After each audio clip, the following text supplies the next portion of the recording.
No sé exactamente qué pasó, que todo de repente ya cambió. En nuestro diariamente lo bonito tristemente terminó. ¿A dónde va nuestro amor? Si cada día se va muriendo la flor de tu alegría, ¿a dónde va nuestro amor? Yo me pregunto, en nuestro cielo hay un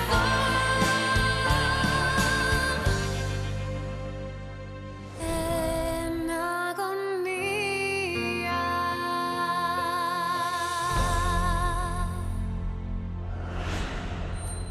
Sabihin mo na mahal mo ako, Fiorella. Sabihin mo kahit ano. Huwag ka lang manahimik pakiusap. Huwag ka magsalita ng ganyan. Dahil mahal kita, Pedro. Mahal mo. Mahal na mahal kita, Pedro. Mahal kita ng buong Ngayon. puso ko. Kalilimutan mo na ba ang plano niyo ni Vittorio? At tayong dalawa na ang magsasama mula ngayon. Yan bang gusto mo para sa kinabukasan? Oo. Yan ang sinabi ko. Kung para sa akin lang, para bang isa itong magandang kwento. Tulad ng isang panaginip.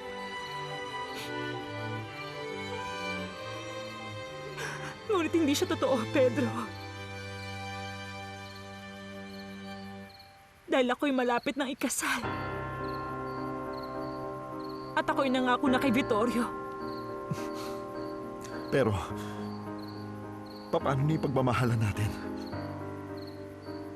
Mababaliwala na lang ba yun? Sana huwag kang magalit. Maunawaan mo sana ako, Pedro. Kung talaga mahal mo ko. Hindi maaari. Sana maintindihan mo na kailangan Hindi ko ko. talaga maintindihan, Fiorella. Mahirap para sa akin na gawin ang gusto mo. Dapat mong pahalagaan ang pagmamahalan natin. Nakikiusap ako. Huwag mong gawin sa akin to, Fiorella. Subukan mo ako intindihin. Ang tanging mo magagawa ay kalimutan ako. Kalimutan mo na ako.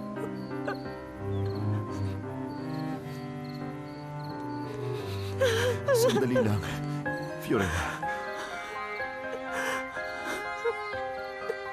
Panalo ka na. Kung yan ang gusto mo mangyari, wala akong magagawa kung hindi respetuhin ang desisyon mo. Ang hiling ko lang ay sana maging masaya ka sa piling ni Vittorio.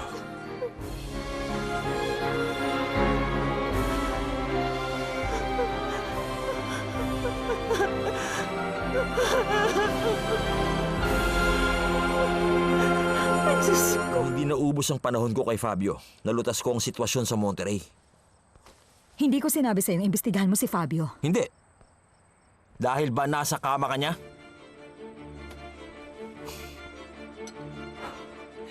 Ano bang iniisip mo?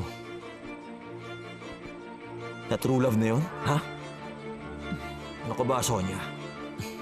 Manalamin ka. Bakit? Wala kang class. Hindi ka disente. Isa ka lang mababang uri ng singer. Nakalimutan mo na kung saan ka nanggaling. Walang sino man ang matino ang magkakagusto sa'yo. Maliban na lang kung siya'y lolokohin mo. Ano? Hindi ka mapagsalita kasi yun ang ginawa mo sa akin. Mahal natin ang isa't isa nung nagpakasal tayo, Osvaldo. Oo. Tama ka. Dahil pinaniwala mo ako sa iyong katapatan.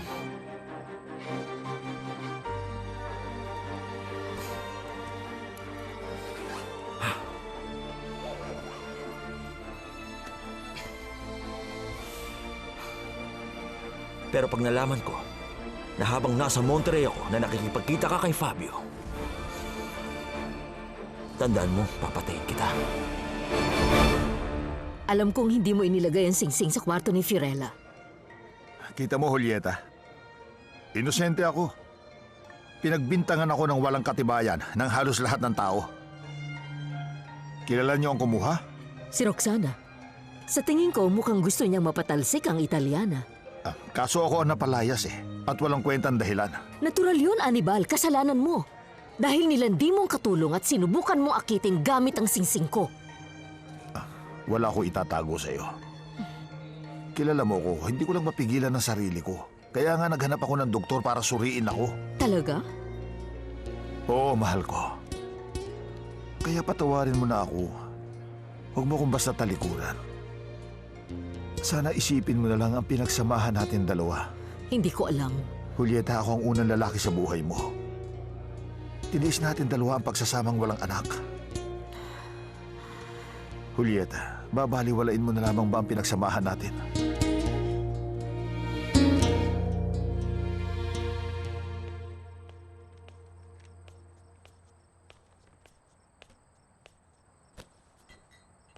Bakit nandito ka? Ginulat mo ako! Pasensya na, Diana. Ang totoo niyan, hinahanap kita eh. Nagagalit ka ba sa akin? Galit sa'yo? Hindi, no? Hindi. Bakit hindi mo na lang ako kalimutan? At bumalik ka na lang doon sa pag-golf mo. Teka, alam ko na. Nakita mo ako naglaro ng golf. Nagsiselos ka ba, Diana? Hindi. Nababaliw ka ba? Hindi, no? At wala akong pakialam kung anong gagawin mo, okay?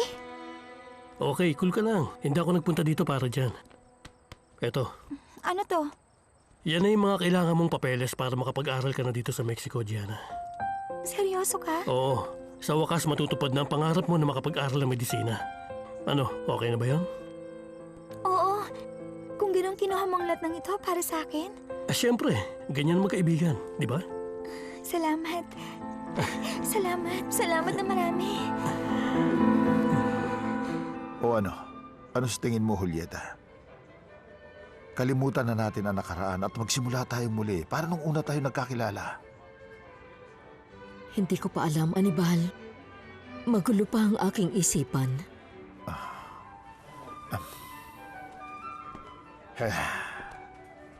Hello? Ako si Anibal. Nagpunta ako rito dahil ikaw ang pinakamagandang babaeng nakita ko sa lugar na ito. Sorry, Anibal. Wala lang talaga ako sa mood. Noong dumating ako at nakita kita, sabi ko sa sarili ko, ikaw na yon. At ipinangako kong hindi na ako titingin pa sa iba.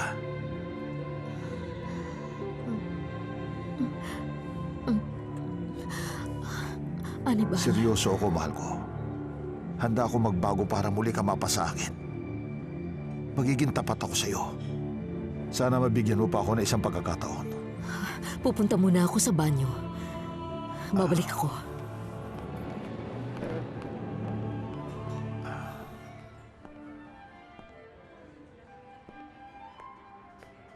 Anong oras ang out mo, Miss Beautiful?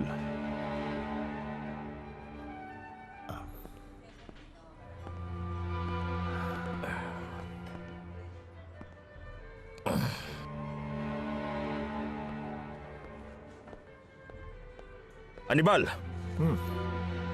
Seryo? Bakit ka nandito? narito ako dahil nasaksihan ko ang ginawa mong panluloko kay Julieta. Hindi ko maintindihan kung bakit ka nakikialam sa amin, Seryo. Gusto ko lang iparamdam sa'yo ang malasakit ko.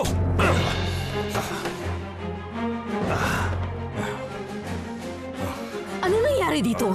Seryo, anong ginawa mo?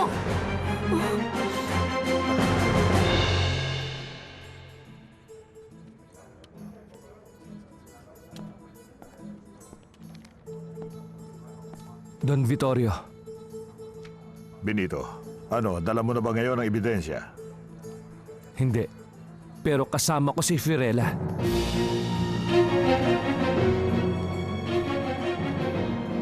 Kailangan natin mag-usap, Vittorio.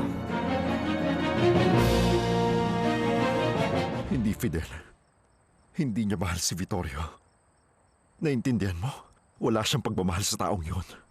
Dahil ako ang mahal niya. Tama na yan, Sir Pedro. Sobra nang naiinom mo. Mahal ko siya, Fidel. Totoo yun. Pero alam mo, sa katayuan niya sa ngayon, mas mahalaga pa sa kanya ang mga walang kwenta niyang pangako kesa sa tunay naming nararamdaman. Oo, pero walang mangyayari sa'yo kung maglalasing ka. Itigil mo na yan. Ano wala? Meron! Gusto ko lang kalimutan ang lahat ng yun! Wala akong ibang gusto, kundi makalimutan ang lahat ng yun! Lahat ng ito! Fidel. Sir Pedro, pakiusap. Hindi kita iiwan, Sir Pedro, lalo na sa ganyan mong kondisyon. Gusto kong mapag-isa, pwede ba? Umalis ka na. Fidel, tandaan mo ako ang boss mo. Gawin mo na ang sinasabi ko. Kaya kung pwede lang, iwanan mo na ako.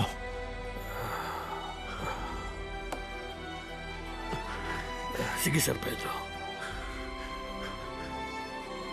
Excuse me.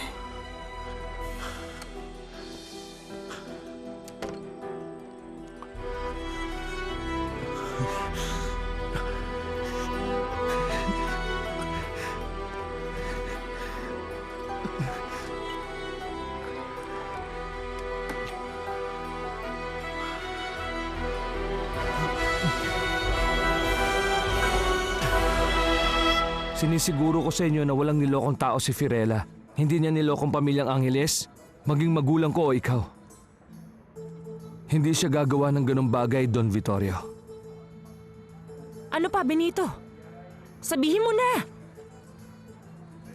Pasensya na kung inilihim ko sa inyo kung nasaan si Fiorella. Wala siyang kinalaman. Kasalanan ko ang lahat. Dudukutin ko yung mga mata mo. Wag, Vittorio! Ako ang dapat na magalit dahil sa ginawa ni Benito. Makinig ka, mapapatay kita. Maniwala ka, gusto ko rin siyang patayin.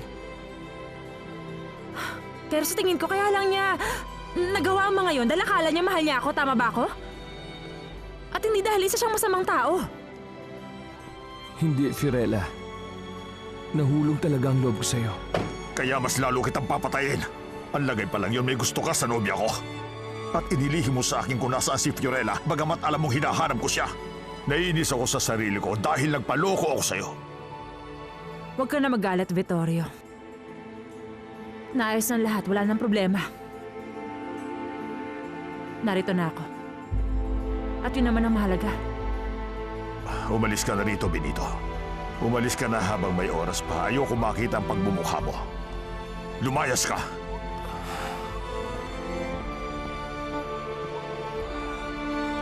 Ngayon, Fiorella, marami tayong kailangang pag-usapan.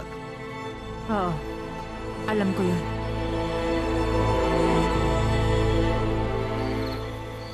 Hindi mo basta pwedeng gawin yun sa asawa ko! Tama ka, Julieta. Pero hindi ako nagpunta doon sa lugar na yun para makipag-away. Ah, kung ganon, bakit ka nandun, seryo? Nagpunta ako doon, Julieta, dahil gusto ko yung restaurant na yon. Mag-isa lang ako nakaupo doon nang marinig ko kayong nag-uusap.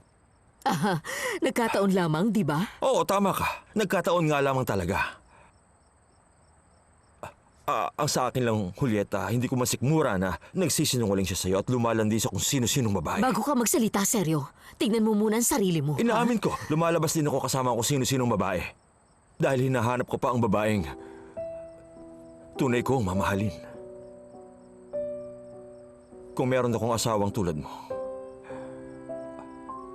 aalagaan kita, poprotektahan, at ipagtatanggol. Gaya ng ginawa mo kanina. Oo. Oo, at ipagtatanggol kita sa lahat ng oras.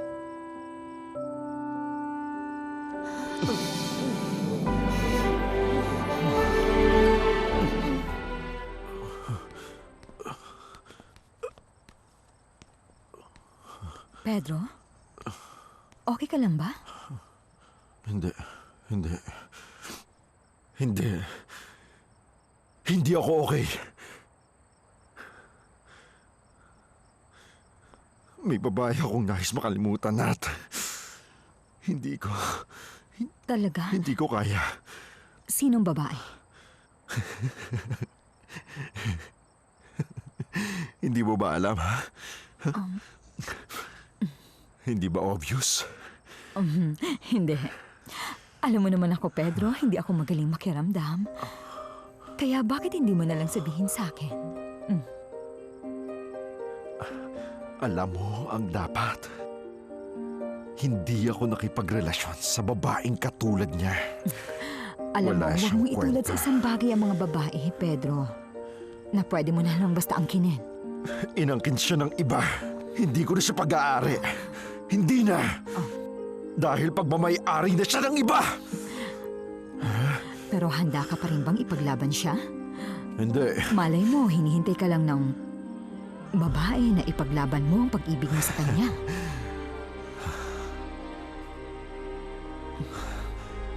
Sana ganun lang yung kadali. Minsan ba hindi sumasagi sa isip mo na tuwing gabi, baka naman iniisip ka rin pala ng babaeng yon. Hinihintay ang tawag mo at inaasam rin niya na makasama ka niya sa kwarto mo. O sa gubat? Hindi. Isa siyang matinong babae. Naiintindihan mo ba? Dahil ang kanyang dangal ang pumipigil sa pagsasama namin. Tigilan mo na nga yung palokohan mo, Pedro. At kailangan mo nang harapin ang isyu ng buhay mo. Tingnan mo ako. Hindi. Tumingin ka sa akin. Handang-handa na ako, Pedro. Hindi.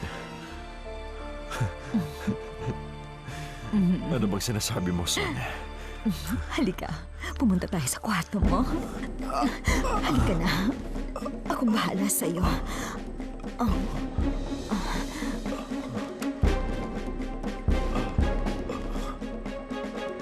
Hindi ako makapaniwala. Ikaw. Hindi ako makapaniwala na ilang beses na tayong muntik na magkita. Oo, sa airport.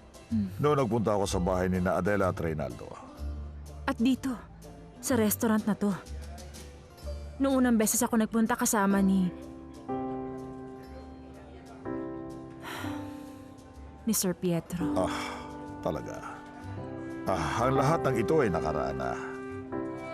Dahil ikay kapiling ko na rito ngayon. Miss Cusi, pasensya ka na, hindi ko sinasadya. Cusi. Hindi. Huwag kang mag-alala. Alam ko. Na kailangan kang masanay sa akin at ako rin sa iyo. Yung singsing na ipinadala ko, yung galing sa Italy, bakit hindi mo suot? Dahil nirakaw yun kasama ng mga maleta ko. Nung taxi driver na sinabi ko, Ayos lang yun. Wala kang dapat ipag-alala. Dahil ikukuha kita ng mas malaki at mas maganda. Ngayong malinaw na sa atin ang lahat, siguro'y panahon na para magpakasal tayo sa lalong madaling panahon. tama. Naintindihan ko. Pwede ba nating gawin ang kasal sa loob ng 2 linggo? Napakabilis. Bakit parang minamadali mo yata? Kasi masyado na tayong matagal naghintay, hindi ba, Fiorella? Kung simulan na natin ang paghahanda para sa kasal, yung reception, yung damit mo, yung cocktail party, yung sa simbahan.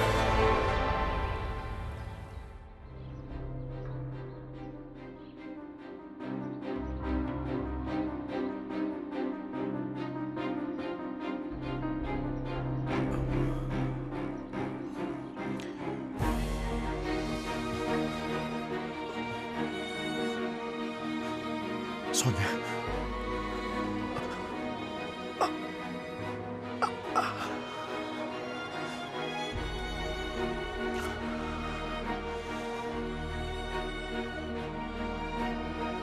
Anong ginawa natin?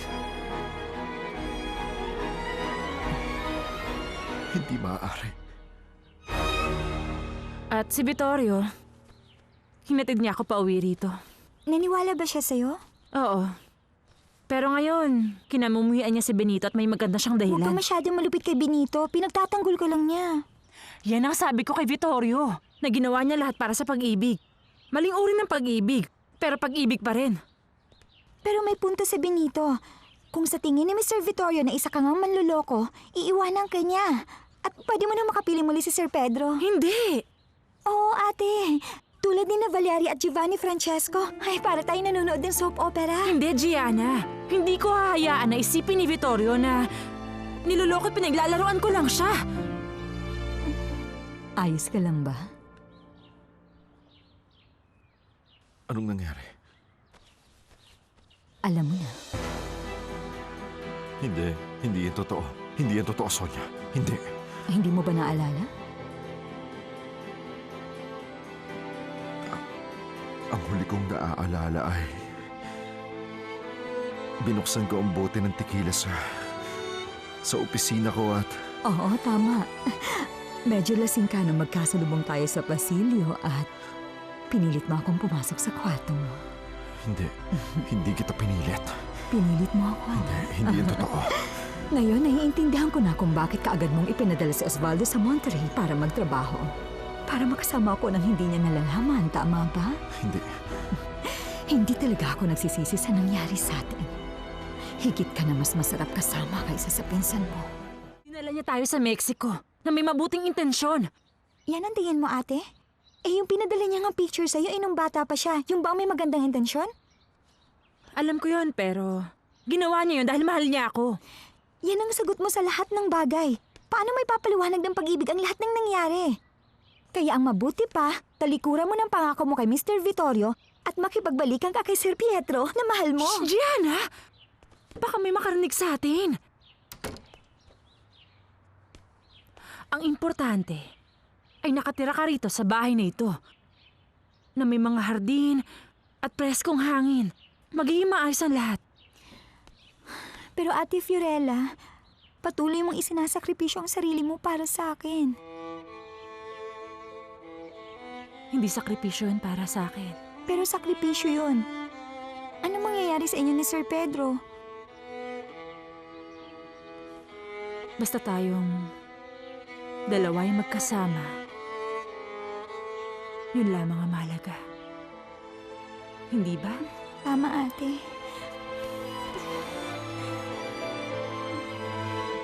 At ito'y Magiging maayos. tama ka, Gianna. Samantalahin na natin itong magagandang sandali at mag-agahan tayong dalawa sa kama. Ano sa tingin mo? Magbihis ka na at umalis ka na. Kung yan ang gusto mo. Hindi ito dapat nangyari. Pero nangyari na. At napakaganda. Dahil sa unang pagkakataon, naramdaman ko na may pagtingin ka rin sa akin. Mahal ka ni Osvaldo. Ay, hindi totoo yan, no? Dahil walang ibang mahal si Osvaldo kundi ang sarili niya lang. Hindi yan totoo. Kung sa bagay, kapag nalaman niya to, papatay niya tayo pareho. Magiging masaya ako sa kamatayan Tama ko. na, Sonia. Hindi ako nagbibiro. Si Osvaldo ay isang mabusok na tao. Alam ko yan, Pedro. Sigurado akong papatayin niya tayo sa oras na malaman niyang may nangyari sa atin. Hindi to dapat nangyari. Masaya pa rin ako at nangyari ito.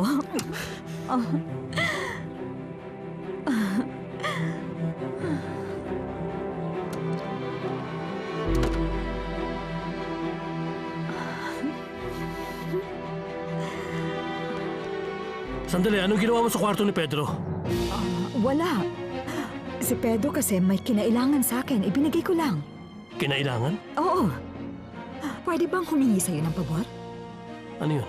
May papangako mo ba na wala kang pagsasabihan nito? Kasi baka bigyan ng ibang kahulugan ang pagkikita namin ni Pedro. Sonia, Salamat.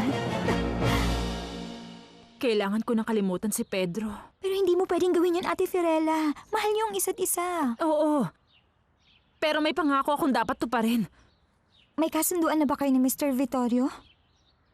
Gusto niya makasal na kami kaagad. Ate, nababaliw ka na ba? Seryoso ka? Huwag mo sabihing tinanggap mo.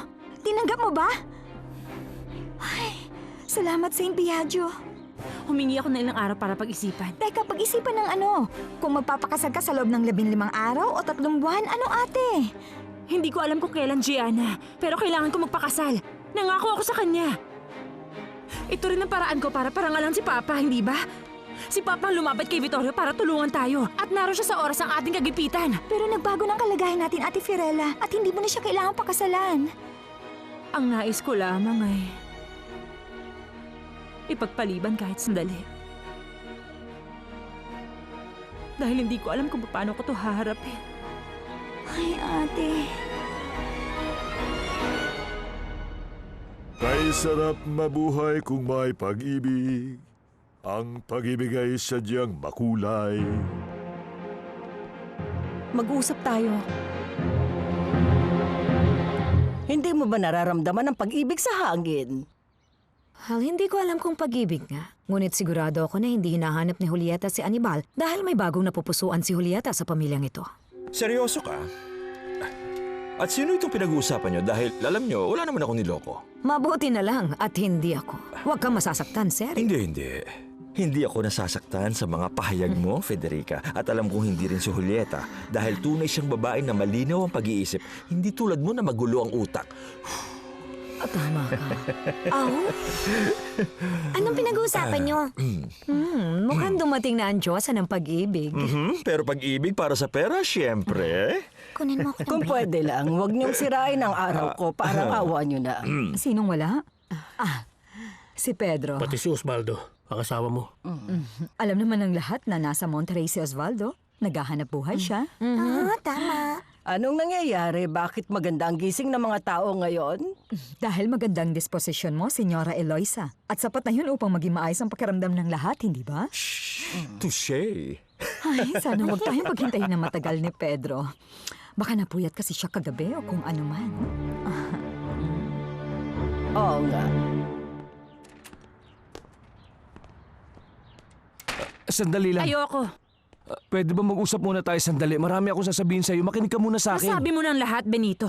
Maging ang paghihingi mo ng tawad at mga dahilan mo. Tapos na tayo. Oo, pero... Pero ano? Pero hindi ibig sabihin nun ay pinatawad na kita. Fiorella, parang Hayaan awa mo na. ako. Hindi mo ba siya narinig? Pasensya na, Sir Pedro, pero ang sasabihin ko ay para sa aming dalawa lang. Hindi mo ako mapapaikot.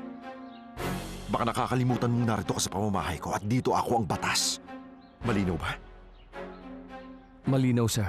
Kaya kung maaari lang, iwanan mo na siya. Yes, sir. Pasensya na po.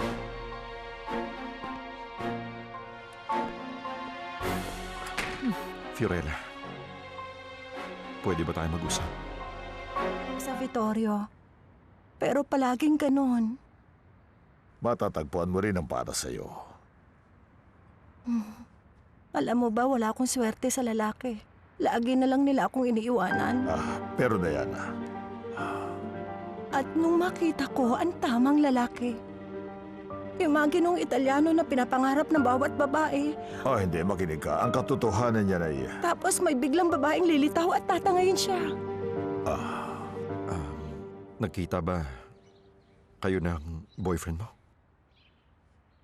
Hindi ko siya boyfriend. Kung ganun, ano mo siya? Pakiusap, Pedro. Hindi naging madali, okay?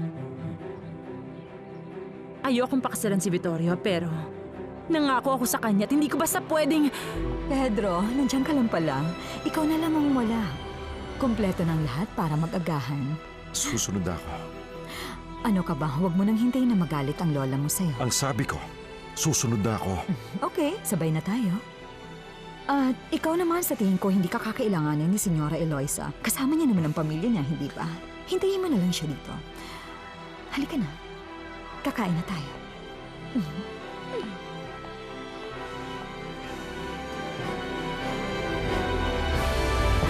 Naiintindihan kita. Pero wala akong ipinangako sa'yo. Meron, Vittorio. Ito ay ang iyong ugali at ang magandang pagtrato mo sa akin. Iginalang kita bilang isang maginoong lalaki, yun lang. Pinaniwala mo ako na posible maging masaya. Diana, sana naman maintindihan mo ang kaligayahan ko ay natagpuan ko na sa ngayon. Minsan na itong nawala at muli kong nakita. Sana naman maintindihan mo ang kalagayan ko. Hindi ito totoo. Vittorio, mahal kita. Hindi ito maaari. Hindi pwede. I'm sorry, Diana. Ayokong saktan ka. Kaya utang na loob. Hinihingi ko ang pangunawa mo. Vittorio?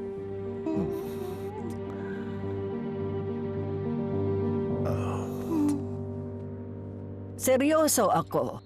Alam niyo bang may mga pangyayari na itinakda ng langit na hindi natin inaasahan? Roxana, Tulad na lang ng pagkikita namin ni Aitana sa retreat. si Aitana? Si Aitana Si yung... Aitana, yung babaeng muntik ng pakasalan ni Pedro? Yung kaibigan ko? Oo, tama. Sinasabi ko na nga ba na yung babaeng yan ay hahanap ng paraan para mapalapit muli kay Pedro, kaya narito siya kahapon at nagkausap sila. Ngunit paano kung ayaw ni Pedro makipagbalikan kay Aitana? Kitang-kita ko talaga yung lungkot sa mga mata niya. Oo, pero sinong lalaki ang ayaw makapiling ang babaeng malaya, maganda, matalino, maganda ang katawan? Anak, Pedro, paano si Aitana? Maaring katulad mo, seryo? O kaya si Anibal? Nasa kabutihang palad ay wala rito. Mas gusto niya hindi lang isa kung hindi maraming babae. At ikaw may karanasan sa ganung bagay, hindi ba, Julieta? Excuse me. Bakit? Mali ba ako? Hi, Eto Federica. na naman tayo.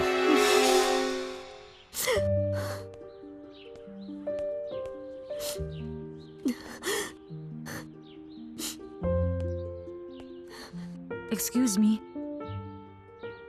Okay ka ba? Wala kang pakialam, ha? At bakit ka nandito? Minamanmanan mo ba ako? Hindi. Hindi kita minamanmanan. Hinihintay ko si Senyora Eloisa para sabihin sa akin ang gagawin ko. Gusto ko malaman mo. Nakasalanan mo. Hindi na kami magkasama na asawa ko. Hindi. Sorry ma'am, pero wala akong ginawa. Wala? Hindi.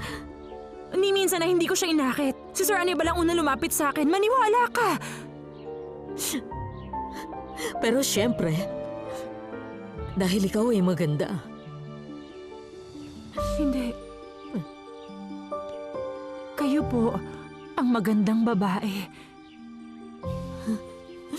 At sigurado ko na maraming nanligaw sa inyo.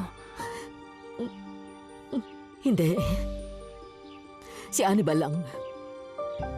Alam mo bang, matagal niya na ako niloko. Lahat na lang ng babae na makita niya, gusto niya itong makarelasyon. Sorry po, Ma'am Julieta. Saang bahagi ng Italia ka galing? Sa Timog, alam niyo po ang Maratea? Siyempre alam ko. Pero alam mo ba, hindi ko ikukwento sa'yo ang mga biyahe ko o love life. Pwede bang humingi ng pabor? Lumayo ka sa akin at ayoko makita ka pa.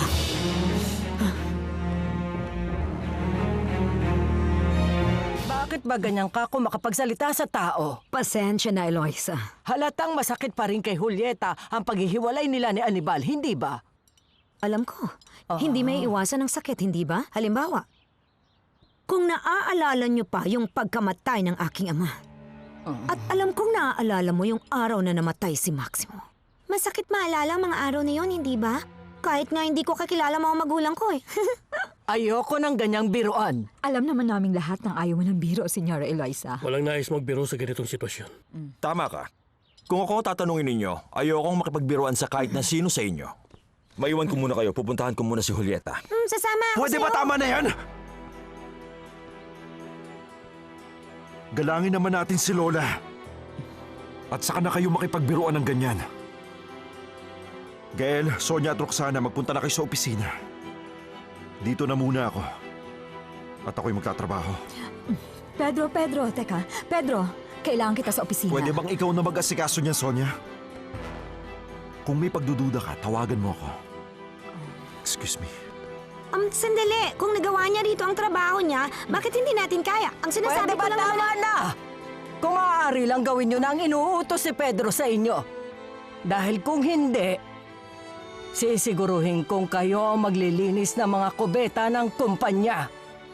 Kaya gawin nyo na ang sinasabi ko sa inyo. Nagkakaintindihan ba tayo? Pero Granny, nag-aalmusal pa tayo Huwag mo kong tawagin ng ganyan! Nawala na tuloy ako ng gana ng dahil sa'yo. Gusto niyo rin bang sirain ko ang oras ng pagkain ninyo? Sige na, magsikilos na kayo. Magtrabaho na kayo. Kilos na, mga tamad! Mga batugan kayo! Sige, umalis na kayo sa harapan ko. Ayoko makita ang pagmumukha ninyo.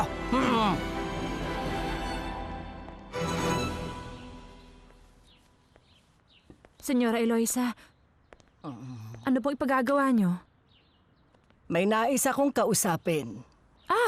Syempre, handa na. Handa na akong makinig sa inyo. Hindi, dito sa telepono.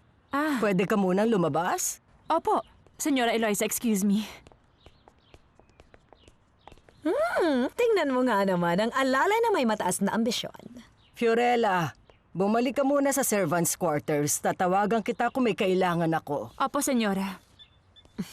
Excuse me. Mukha yatang nakuha mo ang atensyon ng buong pamilya. Yan din ba ang plano mo? Well, naging totoo lang ako sa sarili ko at hindi ko sinadya kung naiilang sila. Alam mo naman na hindi nagkakasundo ang mga tao dito. Bakit kapag gumawa ng gulo, hindi ko talaga maintindihan. At ngayon, dinamay mo pa si Fiorella. Alam mo, napapaisip ako kung bakit hindi mo alam kung ano nangyayari dito. Parang sadyang ayaw mo talagang makita. Hindi. Alam mo naman na hindi ako mahilig sa chismis. Bahala ka sa iniisip mo. Pero ako'y nagmamasid lamang at nais kong malaman kung anong tunay na nangyayari sa bahay na ito. Lahat tayo'y kailangang may libangan.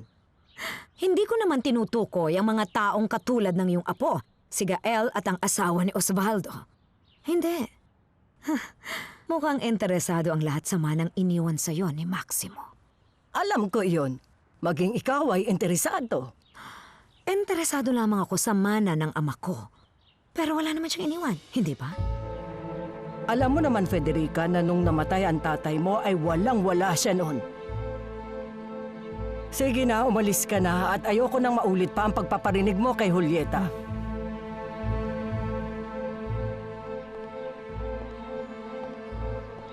Eloisa, ayaw mo bang malaman ang nangyayari sa bahay na ito, ha? Hindi ka man lang interesado? Ayang ka na naman, binibitin mo ako palagi. Sa totoo lang, hindi kita maintindihan. Nakapagtataka ka. Sa tingin ko nawala ng bangis mo. Kung may nais kang sabihin sa akin, sabihin mo ng malakas. Huwag mo na akong paghintayin pa. Huwag mo na akong bitinin sa mga salita mo. Sabihin mo kung ano ang nalalaman mo pakiusap. Sabihin mo na kung ano ang nangyayari. Ayoko. Julieta, narito ka lang pala. Kung saan sana kita hinahanap. Ay, kinailangan ko lang talagang lumayo sa mundo. Ano ka mo sa mundo? Hindi. Kay Federica. Yang si Federica, mahirap siyang kasama, hindi ba? Para hindi sumama ang loob mo, kailangan mo siyang pagpasensyahan. Seryo, I'm sorry. Sorry? Bakit? Nung hinalikan mo ko kahapon, iniwan kita. Patawarin mo ko. Hindi mo kailangang humingi ng tawad sa akin. Masaya rin ako nung hinalikan mo ko. Pwede naman maghintay ang mga bagay-bagay. Huwag tayong magmadali. Nakahanda akong maghintay. Alam mo, Eloy, sa tuso yung Italianang yan at pinakabanang gusto ang inyong apo. Akala mo ba'y talagang umiyak siya nang naalala niya ang paborito niyang soap opera? Hindi, no? Para sa kanya, ang mga luhang yun. Dahil isinara na ni Aitana ang pintuan sa pagitan nila ni Pedro. Isang empleyado lamang si Fiorella at walang pintuang isasara sa kanila ng aking apo. Maaaring empleyado lamang siya, ngunit napakaganda niya, hindi ba? Nakakit niya si Anibal na nakuha naman ng nararapat para sa kanya. At hindi mo namamalaya na unti-unti na rin niyang naaakit ang iyong apo. Hindi lang yun ang malala. Pwede ba? Sabihin mo na! Nang diretso, Federica! Ano ba yon? Sige. Nakita ng isa sa mga security guards na palabas ang kotse ni Pedro nung isang gabi at kasama niya sa kotse si Fiorella. At paano mo nalaman yan? Sinabi sa akin ni Dante. Bakit hindi niya sinabi sa akin? Dahil ayaw kanya mag-alala pero sa akin wala akong problema doon. Sa tingin ko, yun yung gabing bihis na si Pedro. Ngunit ayaw niyang sabihin ko saan siya pupunta. At nagpakita si Aitana kahapon lamang, hindi ba? At sa tingin mo, bakit masama ang timpla ni Pedro ngayong araw?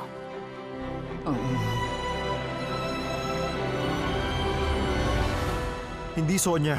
Hindi naman kita iniiwasan. Marami lang akong iniisip sa ngayon, naintindihan mo? At hindi mo pwedeng gawin yan sa opisina mo dito sa kumpanya, Pedro? Wala akong kailangang ipaliwanag sa'yo. Sige na, kailangan ko na magpaalam. Marami pa akong gagawin. Tatawag na lang ako. Tumuloy ka! Lola, pumasok po kayo. Maupo po kayo. May oras ka ba makipag-usap? Lagi naman po ako may oras para sa inyo. Ano pong nangyayari? Yan rin ang gusto kong malaman, Iho. Ano nga ba talaga ang nangyayari sa bahay na ito?